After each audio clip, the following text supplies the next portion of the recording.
Bună ziua tuturor și bine v-am regăsit la un nou videoclip! Haideți să vedem de această dată care este situația voastră, cum va aborda partenerul vostru, indiferent că este vorba despre iubit, prieten, soț și așa mai departe, cum va aborda problema dintre voi doi. Cu ce discuții va veni, ce va spune, ce își va dori să facă alături de voi, dar fapte concrete și nu vorbe. Avem două variante, varianta numărul 1 și varianta numărul 2. O să vă rog să vă alegeți una dintre cele două variante cu care considerați că rezonați cel mai bine sau, de ce nu, să le ascultați pe amândouă și să luați doar ceea ce vi se potrivește. Până vă hotărâți voi care variantă considerați că vi se potrivește, o să vă spun că vă aștept inclusiv la ședințe de tarot, dar și ședințe de Theta Healing. Există deja și o pagină de Facebook pe care am creat-o zilele acestea în legătură cu Theta Healing. Această pagină de Facebook se numește Eliberare prin Theta Healing. O găsiți, o să vedeți că nu sunt foarte multe lucruri postate pentru că este abia la început, dar vă aștept în număr cât mai mare să vă alăturați acestei pagini și de ce nu să facem împreună inclusiv ședințe de Theta Healing. Bun, dar prea multă vorbărie strică și să trecem la etalarea noastră. Hai să vedem prima variantă. Ce vrea să ne spună prima variantă în legătură cu situația pe care voi o aveți? Hai să vedem. Hai să vedem. Ceea ce mi-a atras deja atenția este faptul că voi sunteți persoane destul de sensibile, persoane care știți să oferiți iubire, chiar dacă nu primiți la fel de mult. Pe lângă asta, sunteți și persoane care, pe care, mai bine spus, această persoană la care v-ați gândit a mințit-o destul de mult. Iar din acest punct de vedere, aș putea să spun că v-ați cam săturat de minciunile acestei persoane sau, nu neapărat că au fost în toate cazurile minciuni, dar au fost lucruri care, în urma cărora, să zicem așa, nu ați văzut fapte concrete. Și asta cumva pe voi v-a dezamăgit. Pe lângă acest lucru, parcă ați spuneți ceva de genul: lasă această relație în mâna Universului. Cum consideră Universul că trebuie să meargă într-o direcție, așa să meargă. Însă, aici ce trebuie să știți voi, într-adevăr, Universul se poate deja să vă fi trimis niște semne ce să facem, cum să abordați problema pe mai departe și așa mai departe. Dar poate că nu întotdeauna v-ați ascultat intuiția, nu întotdeauna v-ați ascultat gândurile, nu întotdeauna ați vrut să vedeți adevăratele semne pe care Universul vi le trimite. Ați încercat din răsputeri să vă încărcați cu energie. Chiar dacă erați mai prost dispuse, chiar dacă erați mai dezamăgite de această persoană, ați încercat totuși să mergeți înainte, să vă regăsiți puterea interioară și să duceți această relație mai departe. Însă, ceea ce trebuie să știți voi în acest moment este că această putere interioară a voastră deja a început să obosească. De ce? Pentru că voi nu vedeți fapte concrete, nu simțiți că sunteți în locul care trebuie, nu simțiți că sunteți apreciate suficient, nu simțiți că persoana de lângă voi vă oferă stabilitatea și siguranța de care voi aveți atât de multă nevoie. E clar că în perioada imediat următoare lucrurile se vor discerne mai bine, se va face dreptate, veți descoperi anumite adevăruri mult mai clare. N-ar fi nimic exclus ca aici cineva chiar să vină să vă trimită un mesaj sau să vă sune sau chiar să vă vină să vă bată la ușă și să vă spună: hei, tu nu vezi ce face persoana asta? Hei, tu nu vezi cum se poartă persoana asta cu tine? Hei, tu nu vezi ce se întâmplă în această situație? Da, și atunci voi să începeți ușor, ușor, să puneți lucrurile în balanță, să le echilibrați. Voi vă dați seama și ajungeți la niște realizări destul de clare, în sensul că ziceți: păi eu sunt o persoană care mă descurc, eu sunt o persoană care sunt independentă din multe puncte de vedere. De ce trebuie să stau să aștept această persoană să facă anumite lucruri? Dar aici iarăși din nou un pic de atenție. De ce? Pentru că în momentul în care această persoană vede că voi vă luați din nou puterea interioară, aveți mai multă încredere în voi și așa mai departe, vine din nou să vă rănească, vine din nou să atragă atenția: hei, păi nu ești tu mai tare decât mine sau ceva de genul, da? Și după aia voi să fiți iarăși în postura în care duceți tot greul voi și lăsați lucrurile să funcționeze după cum vrea această persoană. Bineînțeles că în acel moment tot voi veți fi cele care veți regreta că n-ați avut puterea necesară, n-ați avut tăria necesară pentru a merge mai departe și pentru a face față acestei persoane. Acum să vorbim puțin și despre comportamentul lui față de voi în perioada imediat următoare. Păi, în primul rând, avem acest rege de cupe care ne spune că va arăta o mască de echilibru emoțional. Dar, în esență, el își reprimă emoțiile reale. Îți va da impresia că e matur emoțional, dar va rămâne impasibil sau chiar manipulator emoțional. Asta e o formă subtilă de control prin inaccesibilitate.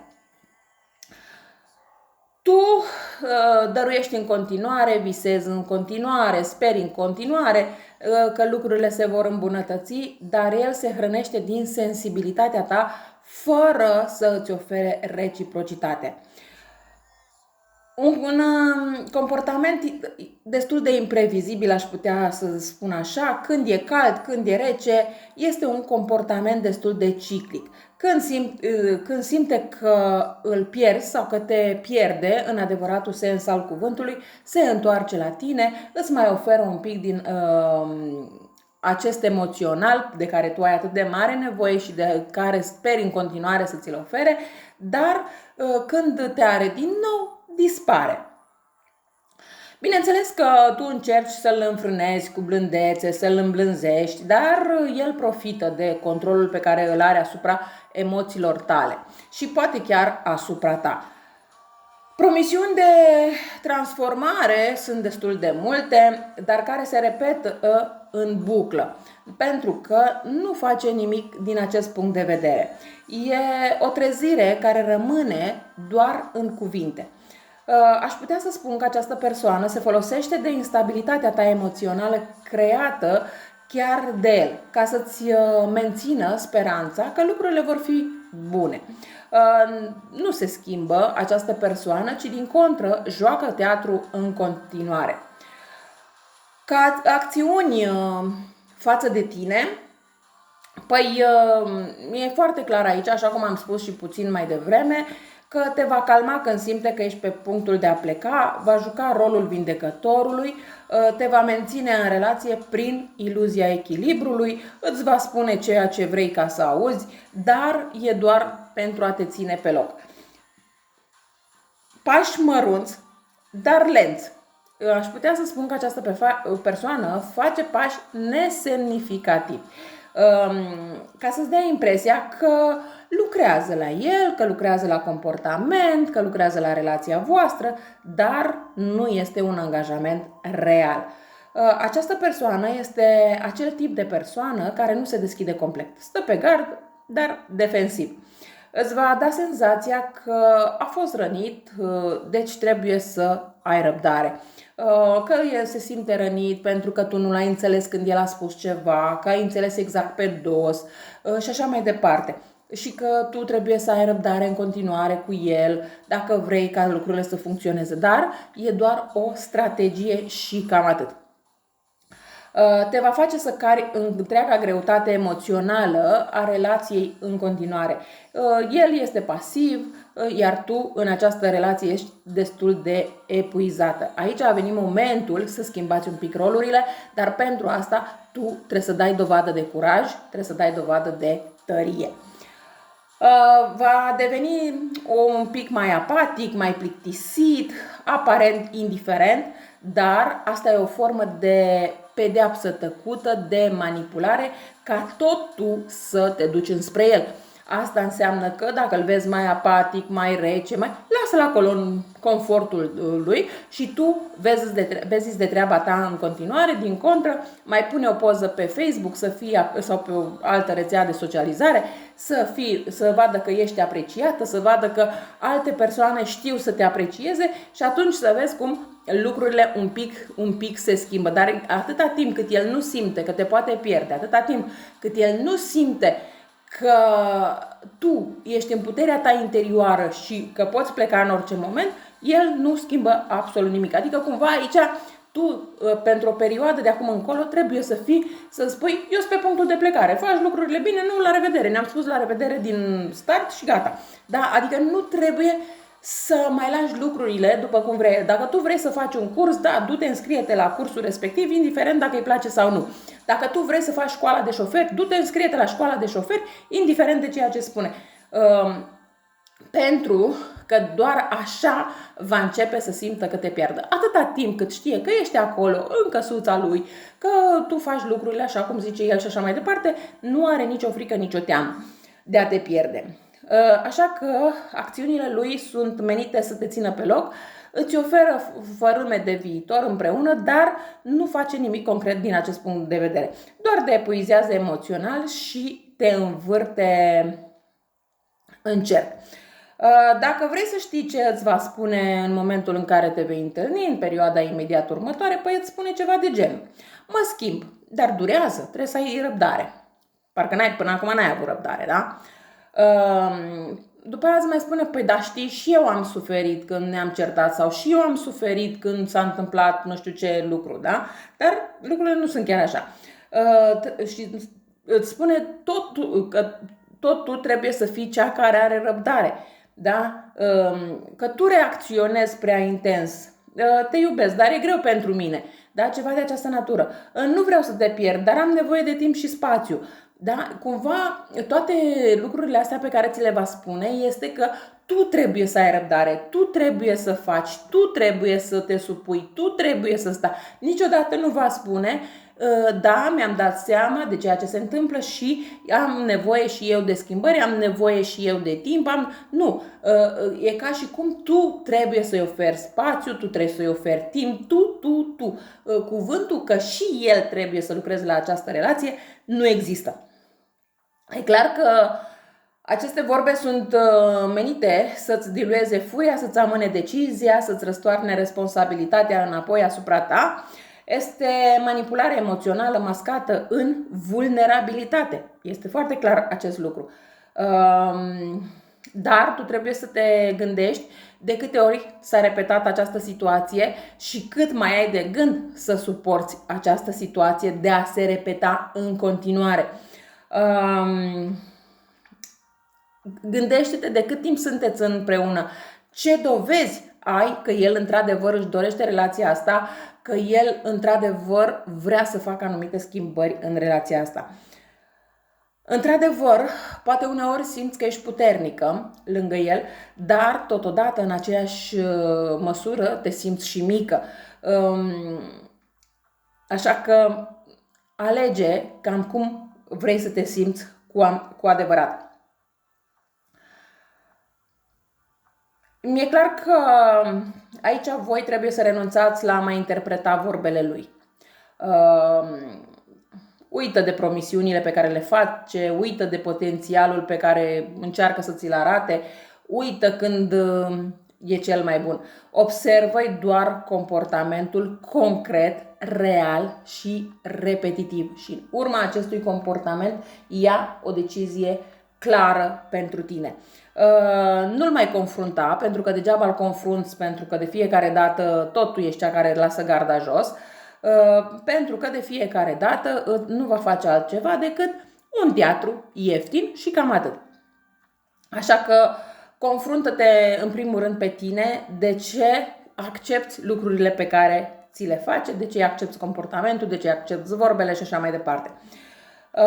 E timpul să începi să-ți protejezi energia ca pe cel mai sfânt lucru, pentru că începi, nu numai că începi, dar cred că de ceva timp simți o oboseală, dar nu este neapărat o oboseală fizică în sensul că te-ai dus și ai muncit din greu și de-aia te simți obosită. Nu, aici aș putea să spun că este o oboseală psihică, o oboseală emoțională, că te-ai săturat să oferi, te-ai săturat să fii vulnerabilă, te-ai săturat să fii sensibilă în fața lui, dar în schimb să nu primești susținere, să nu primești siguranță, să nu primești nimic din toate aceste lucruri. Și acum a venit timpul să îți iei energia înapoi. Odihnește-te, fă lucruri care îți fac plăcere, ieși în oraș cu fetele dacă asta te face să te simți bine și recâștigă-ți puterea ta interioară, pentru că doar așa, în momentul în care îți vei câștiga puterea ta interioară, el va observa anumite schimbări la tine. Nici nu trebuie să-i spui nimic. E suficient să începi să-ți câștigi puterea interioară, pentru că va observa acest lucru, îl va sesiza, îl va simți chiar și în momentul acela va începe ușor, poate să facă pașii necesari sau pur și simplu să te lase liber. Dar aici depinde de tine dacă vrei sau nu vrei să faci anumiți pași. Nu uita un singur lucru, că cărțile de tarot, într-adevăr, îți dau poate un sfat, este ca și o călătorie, dar destinația ți-o alegi singură, nu prin cărțile de tarot. Iar pentru cele care doriți o clarificare mai clară, bineînțeles că vă aștept la o etalare privată. Hai să trecem și la varianta cu numărul 2, să vedem și varianta cu numărul 2, ce vrea să ne spună în legătură cu această situație. Wow! La voi văd că este o alegere de făcut, o alegere între două situații, două persoane. E undeva un 2 acolo și se pare că e o oarecare confuzie. Încercați să gândiți lucrurile destul de rațional, dar parcă ceva vă oprește. Mi-este foarte clar aici că în foarte multe cazuri voi sunteți cea de-a treia persoană. Și asta ce înseamnă? Asta înseamnă că voi sunteți cele care așteptați ca această persoană să vină la voi, ca această persoană să facă alegerea, ca această persoană, de ce nu, să vă aleagă pe voi. Dar totodată voi sunteți cele care vă simțiți blocate în această situație. De ce? Pentru că el, bine mersi, merge unde dorește, vine la voi când dorește și așa mai departe, dar voi sunteți acolo, stai că l-aștept, nu mă duc să mă întâlnesc cu altul, că îl supăr, că îl deranjez și așa mai departe.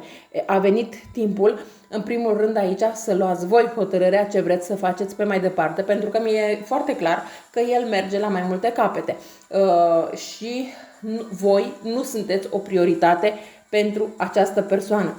Indiferent ce încercați voi să faceți, indiferent cât îl așteptați, indiferent ce-ți spune, dar pe lângă asta, tot el e cel care îți spune că nu mai ai răbdare, că el e cu inima rănită, că el suferă foarte mult, că te poate pierde pentru că tu nu ai răbdare și așa mai departe.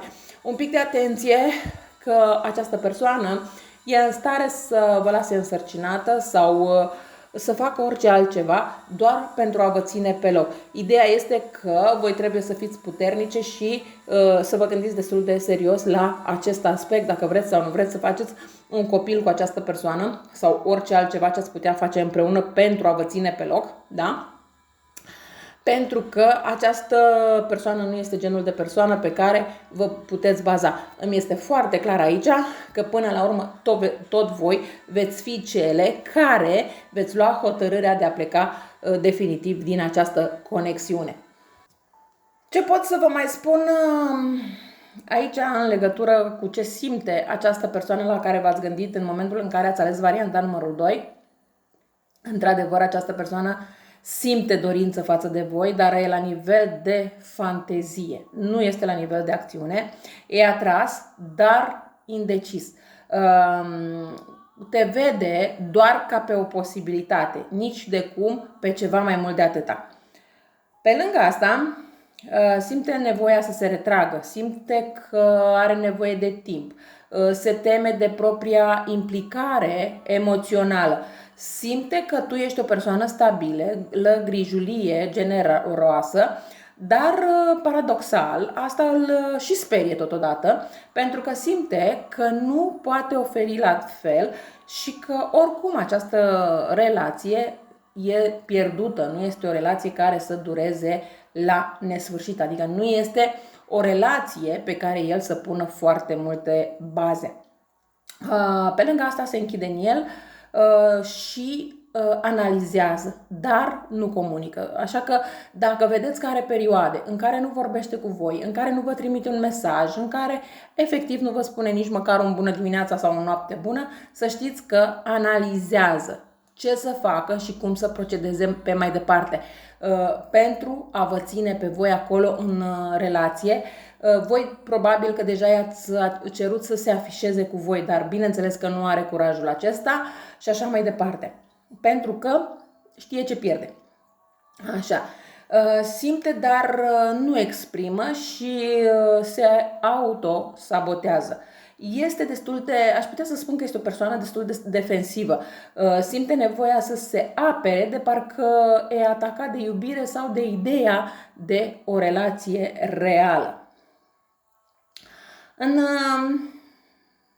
relația cu voi, așa cum am spus, simte atracție, dar și teamă totodată. Nu simte că nu are spațiu intern pentru tine. Nu pentru că nu ești suficientă, nu pentru că ai tu vreun defect sau ai tu o problemă sau ai tu, nu știu, ceva sau că nu ești frumoasă sau că nu se poate îndrăgosti de tine.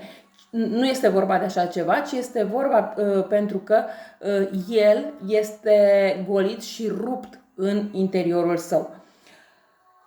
Ce va face în continuare în legătură cu tine? Bineînțeles că va veni cu mesaje tandre, dar scurte. Și poate chiar o scuză. Poate fi vorba și inclusiv de o abordare copilăroasă, dar este o abordare superficială. Într-adevăr, este vorba de un entuziasm brusc, dar e impulsiv. Deci nu face lucrurile, le face la impuls. Da? Și după s-ar putea să le regrete și tocmai din acel motiv să se și retragă în carapacea sa. Poate fi vorba inclusiv de o reapariție de tip, hei, ce mai faci? Dar fără profunzime. Nu se deschide complet, se ține la distanță din punct de vedere emoțional, te va testa, dar nu se va dărui.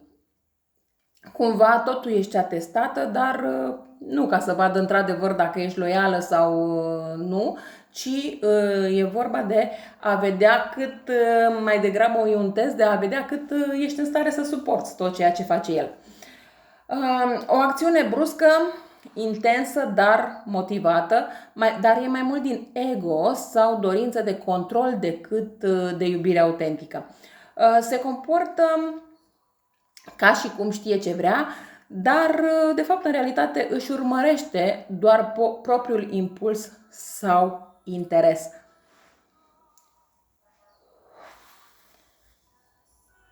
Va veni într-adevăr spre tine cu un gest aparent puternic sau romantic chiar, dar e de scurtă durată. Vrea să simtă că încă îl vrei. Nu pentru a te iubi, ci pentru a-și hrăni ego-ul. Ce comportament va avea față de tine în perioada imediat următoare? Păi e destul de oscilant între retrageri tăcute și reveniri impulsive. Va părea că te vrea, dar nu va fi disponibil real. Va încerca să păstreze legătura pe termen lung, dar fără angajamente clare. Va evita discuțiile serioase sau îți va da răspunsuri destul de vagi. Aș putea să spun aici că este tiparul clasic de love bombing plus ghosting. Când vede că ai tras o linie, revine. Când te simte implicată, dispare. Te ține prinsă între speranță și frustrare. Ca și cuvinte pe care le va folosi față de tine, mă gândesc la tine mereu. Nu ești ca celelalte. Am nevoie de timp, nu e despre tine. Vreau să fie ceva real între noi, dar nu pot acum. De iubit te iubesc, dar în felul meu. Așa că te flatează, dar își justifică lipsa de implicare. Folosește vulnerabilitatea ca să rămână scutit de responsabilitate. Se ascunde în spatele confuziei și al introspecției. Așa că e timpul să nu-i mai răspunzi la vulnerabilitate. Setează-ți limite, setează-ți o linie clară și dacă revine, întreabă-l ce vrea concret. Pentru că a venit timpul să nu mai aștepți jumătăți de măsură.